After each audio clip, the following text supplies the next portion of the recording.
Sayadaw-ji spoke yesterday about how starting with the main object of the rising and the falling and all other objects of observation, as soon as they arise, we make ardent effort so that sati, mindfulness, will stick to the object. This type of effort is also called samavayama or atapa. And it's applied to make the mind reach the arising object. So in the moment of rising, we apply effort so that sati sticks to the object. In the moment of falling, as soon as it occurs, we also apply effort so that sati will stick. And whatever other object arises too, we apply this same method. We apply this effort. And the immediate benefit of doing this, the immediate benefit of effort, is that laziness can't arise. At the start of our practice, laziness, sloth and torpor, is the yogi's closest enemy and most dangerous. With aiming, we have to have both aiming, accurate aiming, and we also have to have the effort to make the mind reach the object. In the texts, this accurate aiming is called Vitakka, or samasankappa, right aim. If this occurs every second of the time, this Vitakka, this quality of Vitakka itself, it's like it spreads. It has a quality of subtle movement, so it is spreading. And it brings that quality to the other mind states and the mind which arise together with it. It has the quality of being awake. And with Vitakka, the mind states arising together with it become fresh. So when this happens, sloth and torpor, tina meda, can't come to bother us anymore. Vitakka is the factor that opposes it. So at the start of the practice, these two qualities of ardent effort and aiming, accurate aim, constitute bhavana. And later, knowledge, panya, arises. This occurs naturally and not due to reflection. It just occurs as we apply our effort to an accurate aim. This is the yogi's job. If our aim is accurate, then the mind rubs onto the object. And to the extent that we connect with the mind with accurate aim, to that extent the mind rubs against the object, this quality of vicara. It means that the mind doesn't become separated from the object. It connects with the object repeatedly, continually. In Pali, the Buddha used the word abhisandanata. The prefix abhi means head straight for the object. And sandanata, it means that it is connected, applied to the object of attention. So if that happens, then the mind will fall directly on qualities of the rising, such as stiffness, tension, or movement. And this is like a pasture for the mind to graze on. So this is the meaning of vicara, this rubbing against the true qualities of the object. So with accurate aim, the mind becomes applied to the object again and again, when the quality of vicara is also there. And thus, one becomes definite about what the object is. There's no doubt about, no wavering about the object. And this is observing the object. In one moment of observation, there are powers involved. Powers means that these mental qualities dispel factors that disturb the mind. One of these is virya, or ardent effort. When we apply effort, the mind can't be slack or sluggish. When effort is applied, the mind is always alert, and thus there's no laziness or kosaja in Pali. And in addition to laziness, kosaja, other factors are also eliminated by virya. So in particular, virya eliminates and overwhelms this laziness, but at the same time other unwholesome factors also are dispelled. That means they don't have a chance to arise. When our aim is accurate and the mind meets the object directly, then there's no tina mida, no sloth and torpor. Vitakka, accurate aim, is the factor that opposes tina mida, sloth and torpor. And to the extent that our aim is accurate, for example, if we have accurate aim for 1 minute or 2 minutes or 3 minutes, that's how long our mind stream will be clean. And there won't be any defilements entering into the mind. The mind will be free of the factors such as greed, lobha, anger, dosa, delusion, moha. Sati will protect the mind. So, and with protection, the kilesas are blocked. The mind is secure. So to the extent that we have effort, sati occurs. And when the effort is good, the sati also becomes good. So if the sati occurs again and again and again, so that it is there continuously, then samadhi arises, which is also called ekaggata, collectedness of mind.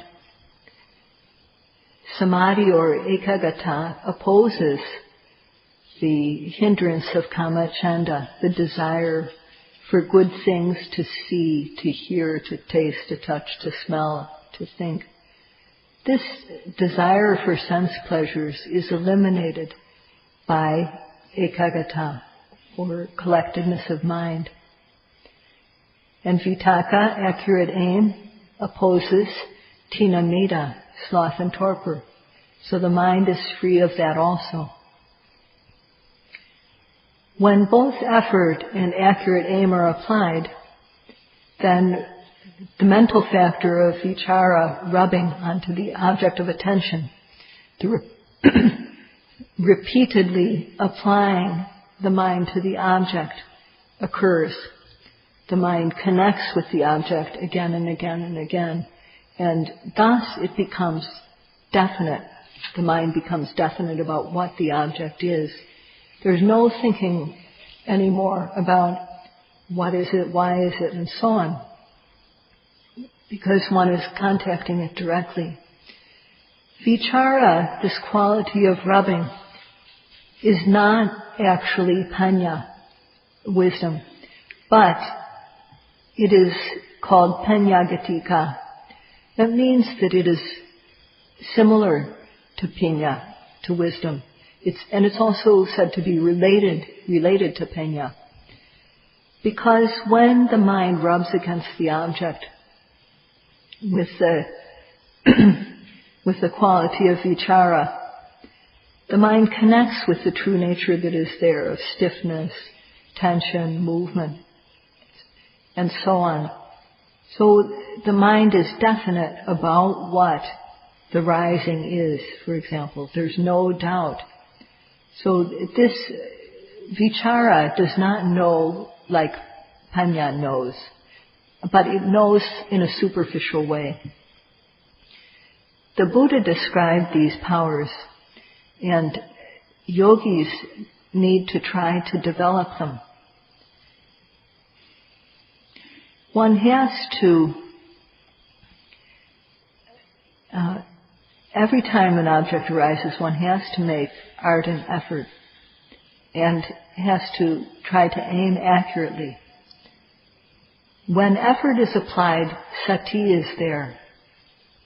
And when the effort and sati are strong, the mind falls collectedly on the object, which is samadhi. With accurate aim, there will come to be the mind rubbing against the object with vicara. Therefore, the most important factors among these are effort and accurate aim. So we need to understand this. And understanding this, we need to try to have these two qualities. As soon as the object arises, we need to try to make the mind reach the object and become face to face with it.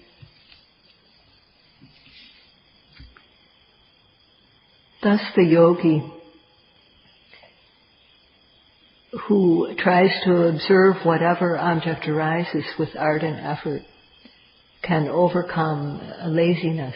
And this is a power, and Sayadaw used the word energy. This is a type of energy. Virya is a mental energy. And if we have it 1 minute of the time, then there will be 60 moments in which we are overcoming laziness. In 5 minutes, there are 300 moments in which this is happening. So 1 moment of applying ardent effort is not much. But when one is connected to the next one, and to the next one, when they're connected in a series, then the energy of virya becomes very strong. One also needs to have accurate aim all the time.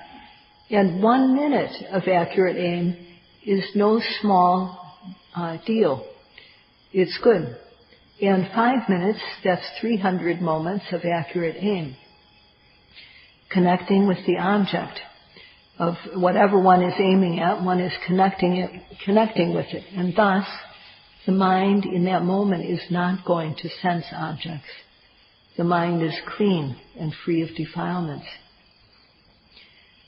The factor of accurate aim, Vitakka, eliminates tinamita, sloth and torpor. And the quality of rubbing, of vicara, makes the mind definite. So when these factors are happening, the mind is clean. The clean mind is occurring again and again. And this is bhavana, mental development. Initially there are only a few occurrences, and one turns that into many, many occurrences. The bhavana mind is increased. It's from a very small thing, it becomes large. And from something immature, it becomes mature, well developed. No one can deny that this happens. To make the bhavana mind, the meditative mind, good, the clean mind that Sayadaw mentioned, one needs ardent effort to get mindfulness to stick to the object. And one also needs accurate aim. These two factors together are always needed. And this way the mind will stick to the object. So as soon as the object arises, we have to apply steadfast noting. As soon as the rising occurs, we have to apply steadfast mindfulness. As soon as the falling the sitting, hot, cold, in walking, lifting or moving or placing. As soon as the lifting occurs, the mind we have to observe it and know it as soon as it happens. So in doing this, also lifting, then moving, then the placing, and at the end of the walking path, we put our attention on the standing posture. And as soon as the body comes to the standing, we note it as standing. And then when there's the intention to turn, we note that right away as soon as it happens. And then the turning. So there's no gaps in our mindfulness. There should be no gaps. And when one can observe like this in a continuous way, then one knows what the object is because the mind is able to rub against it. There's not the knowledge of wisdom yet, but one becomes definite about the object.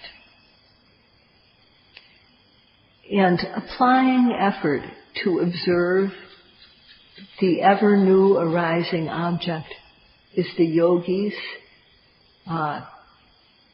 unavoidable job. It's the yogi's responsibility, which cannot be put aside. And also aiming accurately at every arising object is the yogi's unavoidable responsibility or job. So if one is applying these two factors, then the yogi is fulfilling their responsibility. One also has to be careful about observing changes in posture, going from standing to sitting down, going from sitting down to standing up, bending the arm, stretching the arm, and so on, all these changes in our posture. So when these objects arise,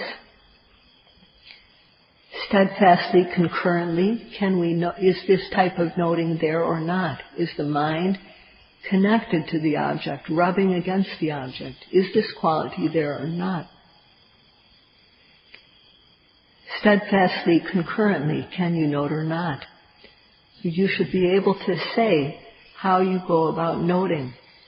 When the rising arises and you note it, what do you see there? Do you see the abdomen itself? Do you see the position that it's in of rising or expanding, swelling out? Or do you see stiffness, tension, movement? One has to make effort so that one is able to say what it is that one encounters when one tries to note the object. Now, our basic nature is to say what we think before we do the practice. Here, we need to say only what it is that we directly encounter when we practice. So if you can note the object, if you can say what is known completely truthfully, one has to be truthful about what one observes. In the rising, I noted the rising, I observed stiffness, or I observed tension. The falling occurred, I noted the falling, and I observed displacement or movement. Saying what one observes and how one works is very important. So the meditation teacher asks the yogis to know every arising object with care and respect and as much continuity as possible. And if one can report this accurately, if one can report how one reports, if one can say how one is working accurately, then one is helping the meditation teacher. So if one doesn't make effort to observe the object, and there's no aiming, then one will just say what one thinks about the object, because there's no direct experience. And thus the meditation teacher has to ask the yogi question after question about what it was that happened when they were meditating. If, on the other hand, one applies effort and accurate aim to the arising object when it arises, if one has the energy required to note effectively, then one will be able to say what it was that the mind connected with when one tried to observe the object. If one is not able to note the rising and the falling, what happened? Why was it that the mind was not on the rising and the falling? It could be because there was thinking, or it could be that there was pain or some other object that was prominent. So one has to say what that other object was and how you noted it. If you're unable to note the rising and the falling, it's for one of those reasons. So one has to be able to describe what one is doing.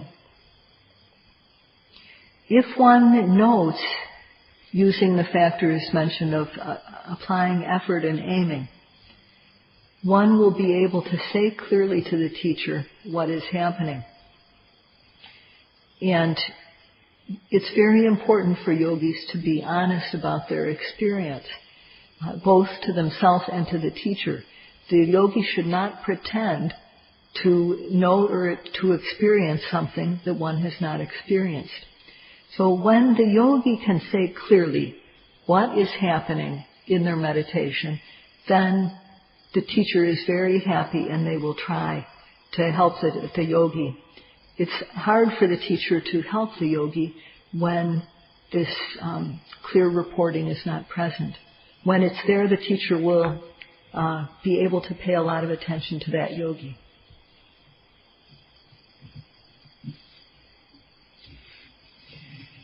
To be able to bravely say what happens when one practices, what one comes to experience in doing the meditation, one's responsibility to apply effort and aim accurately must be fulfilled. Whenever the object arises, at that moment, one has to apply effort and accurate aim. If one thinks about the object or anything, if one thinks at that moment that the object arises, what is it, why is it, and so on, one cannot possibly catch up with the object. Thinking is not true knowledge. Thinking is only able to know what is like a shadow of ultimate reality. We can't possibly know about the true nature of phenomena through thinking and reflecting. If we could, there would be no need to come to this center. One could just stay at one's home and think. So what we come to learn through the practice, we come to know the true nature of phenomena that are really there. And this knowledge is one's own knowledge. This is the knowledge that we try to gain when we're here doing this practice. So this is the nature of what we're doing. Doing the practice is like working out a math problem.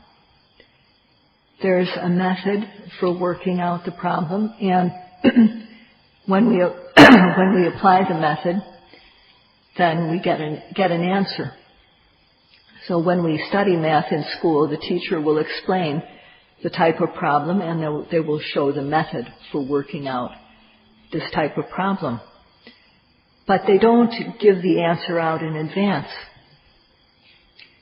Of course, nowadays, we use calculators to work out problems and don't rely on our own intellect.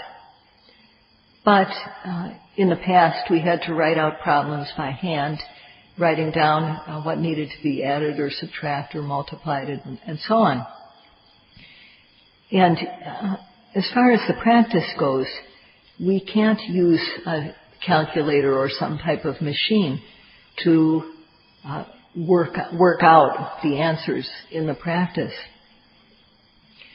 And there's no need to think about what the result might be, what the answer might be. If we're going to do a math problem, we just work out the problem step by step. Each operation we do, we get one piece. We get one step further towards the answer. And when we come to the end of working out the problem, if we follow the method correctly, then we can check our answer and we can see that it's correct, and then we're really happy.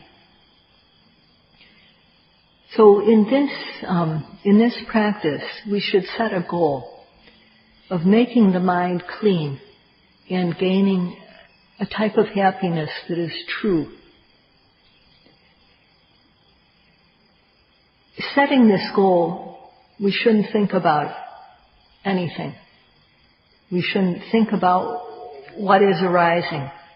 We should just try to make the mind get to the object and be in focus every time an object arises. Only if one can work like that, applying effort and accurate aim without any thought, will the practice be beneficial. For the practice to be effective, do not think about anything. As soon as an object arises, apply effort and try to make your aim accurate. That's all. And if the yogi fulfills their responsibility like this, the right answer is sure to result.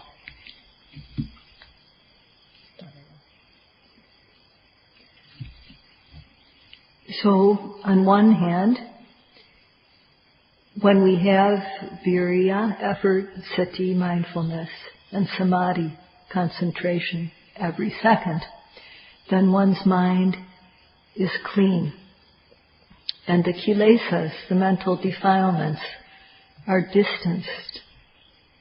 And when we have the quality of rubbing, when the quality of rubbing occurs, then one is free of the nivaranas, which block wholesome mind states, which weaken knowledge, and we're also free of the Vipassana upakilesas. So then the mind will be clean. And so to have this cleanliness of mind, this purity of mind, every second of the time, it's important that we don't engage in conversations. We need to be free of companions as we do this work. So we shouldn't have any unnecessary speech. We need to be free both of the companionship of people and the companionship of the kilesas. So when we have virya, sati, samadhi, vitakka and vicara occurring, the benefit is that we get purity of mind.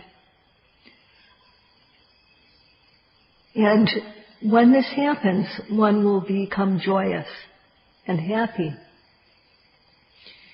And thus it's said in the Mahasatipatthana Sutta, Viveka jan piti sukham. This joy and happiness comes from what is called viveka, which means to be free of, or mainly to be free of. So what is it that we are free of that causes this piti and sukha to arise? Well, we have kaya viveka, which is being free of companions, being away from other people. And only when it's essential do we do any speaking. And then we also have ceta viveka, which is being without the companionship of the kilesas through developing our virya, sati, samadhi, vitakka and vicara. So if we have both these qualities of kaya viveka and citta viveka, being free of companionship with other people and being free of the companionship of kilesas, when we continue the practice, the piti, joy, and sukha, happiness, arise. And these are the benefits that one gets through the practice. Sayadaw-ji will continue to say more about this tomorrow night. That's all for today. Sayadaw-ji will continue to say more about this tomorrow night. That's all for today. Sayadaw-ji will continue to say more about this tomorrow night.